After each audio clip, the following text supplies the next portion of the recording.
Voilà, vous venez de l'entendre, près de 84 000 Libanais ont déjà été jetés sur les routes de l'exil. Parmi les personnes qui ont fui, notre correspondant, celui de France 24, Serge Berberi. Il est à Beyrouth pour France 24. Je vous propose d'écouter tout de suite son témoignage. Il était en direct un petit peu plus tôt, au moment où il devait se déplacer en urgence. L'armée israélienne a lancé, comme vous l'avez mentionné, un ordre d'évacuation massif pour plusieurs quartiers de cette banlieue sud. Et immédiatement, comme vous le voyez, des milliers d'habitants commencent à quitter la zone. Ici, vous savez, dans les rues des régions à côté de la banlieue sud, eh bien, on peut voir ces files de voitures qui tentent de quitter, de se créer un chemin, parce que et redoutent l'imminence justement des frappes israéliennes. Vous savez, certaines familles tentent de fuir avec ce qu'elles peuvent emporter. On voit beaucoup de personnes ici à moto circuler, mais aussi d'autres. Tout à l'heure, j'ai croisé des gens qui quittaient à pied, qui ont même gardé leur voiture garée parce qu'ils n'avaient pas les moyens de continuer. Il y a trop d'embouteillages. Vous savez, certains expliquent qu'ils n'ont même pas les moyens de louer un logement autre part. Ils ne savent pas où ils vont passer la journée et les prochains jours parce que l'avis d'évacuation concernant la banlieue sud de Beyrouth va s'installer pour plusieurs jours et l'armée israélienne a indiqué qu'elle allait communiquer avec les habitants de la banlieue sud, en tout cas par voie de publication d'avis. Ils leur diront quand est-ce qu'ils pourront rentrer chez eux. Vous savez, cette fois, ce sont des quartiers entiers qui sont concernés. La banlieue sud, c'est l'un des secteurs les plus densément peuplés de Beyrouth et vous savez, c'est aussi le principal bastion du Hezbollah et ce mouvement de population fait donc craindre de nouvelles frappes, comme je vous le disais.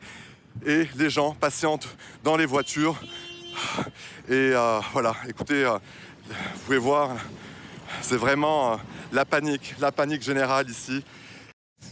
Voilà pour le témoignage de notre correspondant à Beyrouth. On retrouve maintenant Claire Duhamel, correspondante de France 24 à Jérusalem. Bonjour à vous Claire, merci d'être avec nous. Ça a été évoqué plus tôt dans ce journal, cet ordre formulé par l'État hébreu appelant 700 000 Libanais à évacuer la région sud du Liban.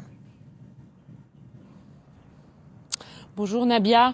Oui, c'est la première fois depuis le début du conflit entre le Hezbollah et Israël que l'armée israélienne ordonne des déplacements de Libanais pour des quartiers aussi grands. On parle quand même de 700 000 civils qui doivent fuir soit les banlieues sud de Beyrouth, soit la zone au sud du fleuve Litani, au sud du Liban, donc la zone frontalière avec Israël, mais qui fait jusqu'à 20 km de longueur. Alors on n'a pas beaucoup plus de précision quant à la stratégie israélienne. L'armée israélienne a dit qu'elle avait bien étendu ses positions terrestres à l'intérieur du territoire libanais, qu'il s'agissait là de protéger sa population, puisqu'à contrario du Liban, il n'y a pas d'ordre d'évacuation pour les Israéliens qui vivent dans le nord du pays, à la frontière avec le Liban, comme ça avait pourtant été le cas après le 7 octobre 2023 et en 2024, lors du conflit ouvert entre Israël et le Hezbollah. Ces Israéliens du nord du pays ont pour la plupart des abris antimissiles chez eux. Ils suivent les indications du front de commandement central et s'estiment donc plus en sécurité.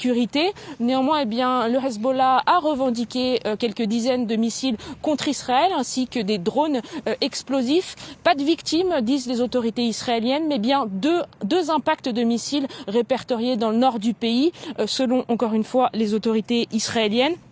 Les experts considèrent que le Hezbollah a été largement affaibli par la guerre que lui a menée Israël depuis le 7 octobre 2023, par les violations du cessez-le-feu d'Israël après la fin de ce conflit fin 2024. Et ainsi, c'est un peu le scénario catastrophe pour les Libanais avec un Hezbollah affaibli qui néanmoins s'attaque à Israël et une riposte israélienne qui se fait sans merci, telle qu'on a pu l'entendre dans les propos de Serge Berberi.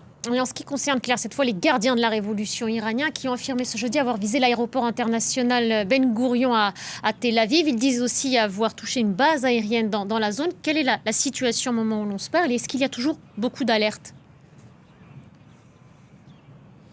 Alors, de manière générale, il y a moins d'alertes que le week-end dernier au début de cette nouvelle guerre. Quant à l'aéroport Ben Gourion, pour l'instant, les autorités israéliennes disent qu'il n'y a pas eu d'impact de missiles. C'est aussi ce que disent les témoins qui habitent à proximité de cet aéroport. Mais il y a potentiellement eu un débris qui est tombé dans la région centre d'Israël. C'est ce que disent l'armée israélienne, sans donner plus d'indications sur l'endroit exact où serait tombé ce missile.